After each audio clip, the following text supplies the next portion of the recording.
DJ.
DJ.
for the one question.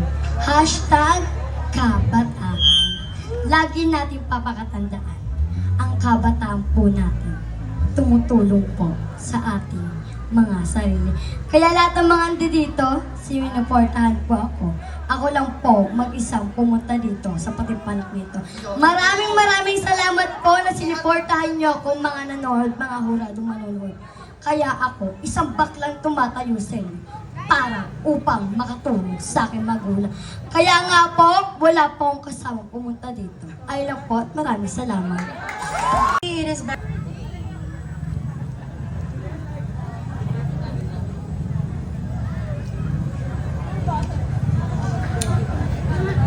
Oh, grabe.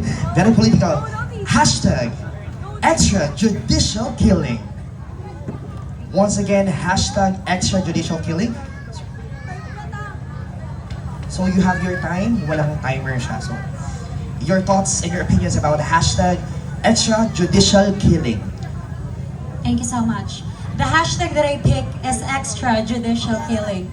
Ladies and gentlemen, it is actually implemented by our former president, Rodrigo Roa Duterte, wherein all of the drug addicts, user and pusher, is actually been killed by our government. However, as a woman and as a multifaceted person, I believe that everyone deserves a chance. Lahat po tayo ay may karapatang magbago.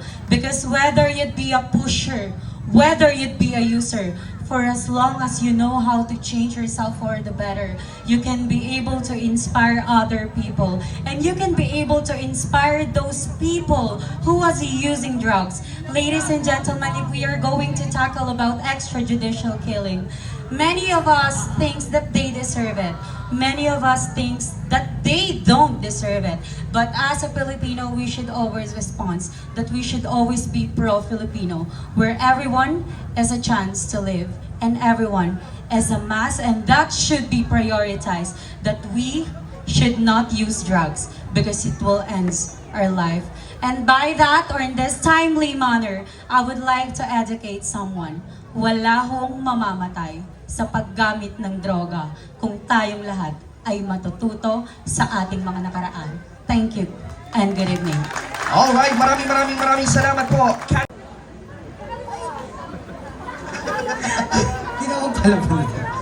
Are you ready? And this is your hashtag. Hashtag poverty. Again, hashtag poverty. Okay. Maraming salamat po sa napakagandang katanungan. I will answer your question directly to the point. Poverty. Isa po sa mga issue natin ngayon na bakit kamo na marami sa atin ang nandadown at nalalait ng ating kapwa. Naniniwala po ako na lahat tayo ay may paniniwala sa ating sarili. Kaya kaya ho nating humarap sa kahit na sinong tao. Maraming salamat po. And your hashtag is hashtag mental health matters. Once again, hashtag mental health matters. Good evening, ladies and gentlemen. One of the most neglected issues as of today is about mental health. People sees mental health as a very common and a very easy problem to resolve. However, if you are someone who is suffering from depression, anxiety, and stress, you will understand how important it is that we value our mental health. Mental health is as important as our physical health, and it needs the same amount of urgency.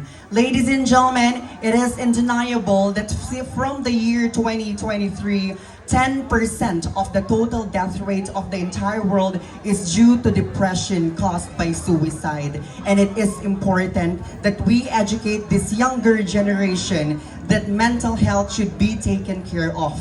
Because if it is not now, when? If it is not we, who?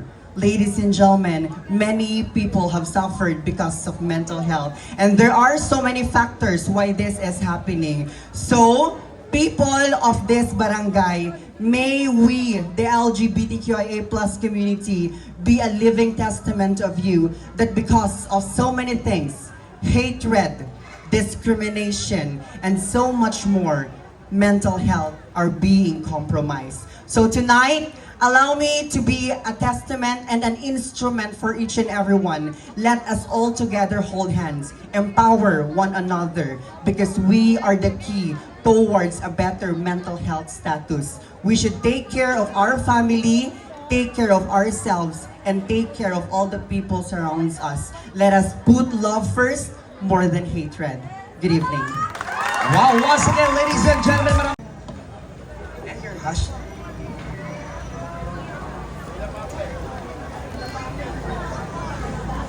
And your hashtag is changes starts with me. Again, your hashtag is changes starts with me. Ladies and gentlemen, standing here in front of you is not just a beauty queen, but as a young leader. I believe that as a young leader, change is inevitable in the society, and change is the only constant here in this world. That is why we must focus on positive change. Because I've always believed that we as a youth, we as a people, we can create a positive change in this society in order for us to help many people, especially in the marginalized sector. I want to explain this hashtag that change start with me, because I believe that I am a beauty queen and I can create change, especially here in this barangay. Creating change by simply educating people to change their wrong perspective about us LGBTQIA+. Alam ko naman po na maraming tao pa rin ang nag-aakala at may pananaw na ang nilikha lamang ng Diyos ay ang babae at ang lalaki. And I beg to disagree, and I want to change that perspective that we LGBTQIA+ community are still created by our Almighty God. Kaya naman, i-respect ho natin ang bawat nakakasalamuha natin regardless of their gender. At gawin ho natin itong pagbabago mula sa ating sarili. Hashtag change start with me. Good evening. Again, thank you so Hashtag.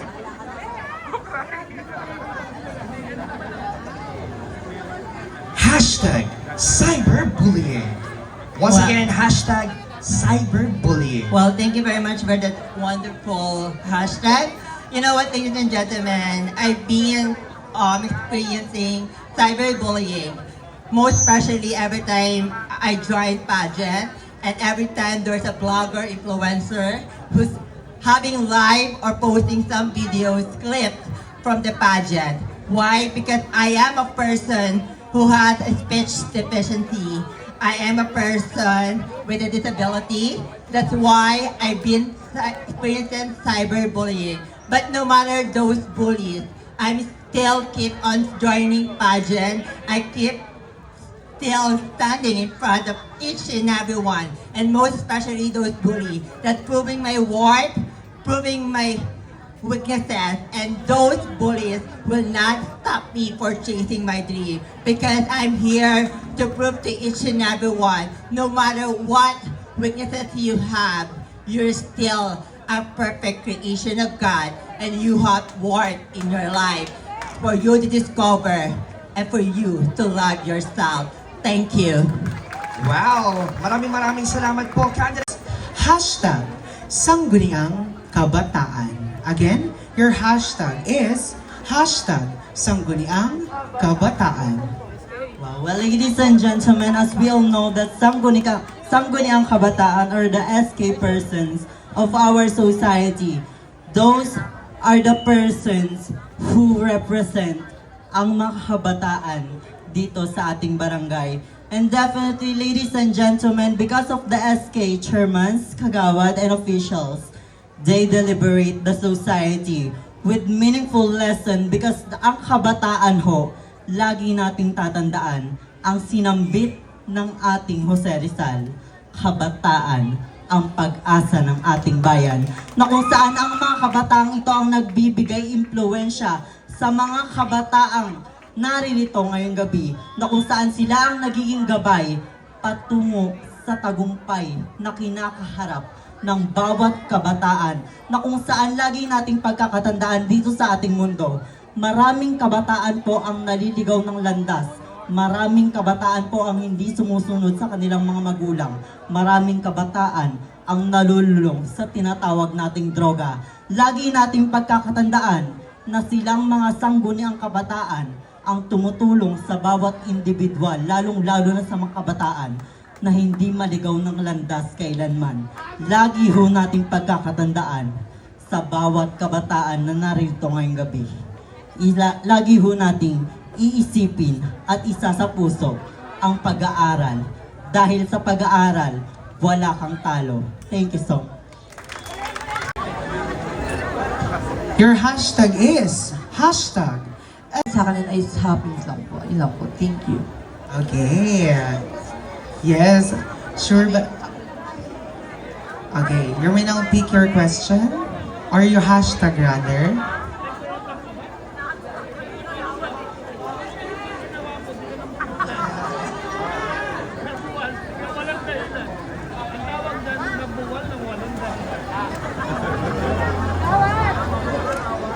Are you ready? Yes, I'm Okay. nervous. This is your hashtag justice. Ladies and gentlemen, thank you for a wonderful question. Alam naman po natin dito sa Pilipinas, bulok ang sistema pagdating sa mahihirap, pagdating sa justice. Ang nakakakuha lang po ng justice ay may mga matataas na tao o may kapangyarihan o may pera. Pero pag sa ating mga Pilipino na hindi ganun kataas, ang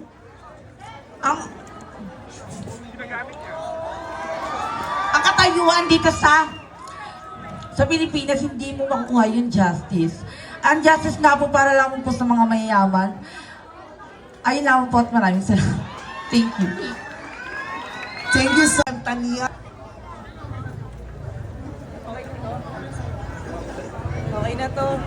Your hashtag is hashtag human rights is trans rights. Once again, hashtag human rights is trans rights. Thank you so much. Good evening, everyone. Good morning, panel board of judges. The hashtag that I pick is human rights is trans right. Regarding on this hashtag, I can say that yes, trans right is also considered as human rights. As I just mentioned a while ago, we are all part of this humanity. Lagi nating tatandaan na lahat tayo ay nilikha ng ating poong may kapal. Walang babae, walang lalaki, walang parte ng LGBT. Come to think of this, ladies and gentlemen, we are drinking the same water, we are eating the same food, and we are breathing in the same air. That means lahat tayo ay pantay-pantay na anak ng Diyos at higit sa lahat, pantay-pantay dito sa ating mundo. And always remember that this is not only for everyone, but I would like to say that Article 3, Section 4 of Bill of 1987 Constitution, no man shall be deprived by liberty, property, without due process of law. So whether you are a man, a woman, transgender, or part of LGBT, you deserve an equality. Thank you. Yes,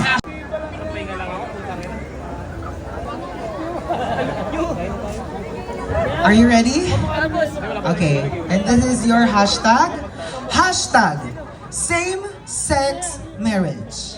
Again, your hashtag is hashtag same-sex marriage. Okay, thank you for this wonderful hashtag.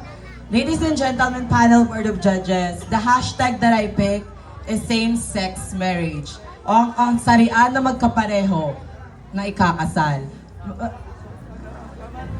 Mga minamahal kong manonood horado, bilang parte po ng komunidad ng LGBTQIA+ community, lagi po kaming nakakatanggap ng diskriminasyon. Ngunit kung isasatupad po itong same-sex marriage, kami po ay magkakaroon ng isang pagmamahal.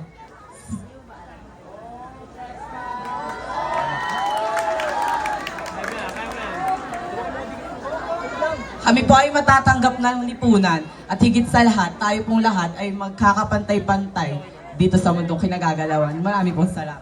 Thank you so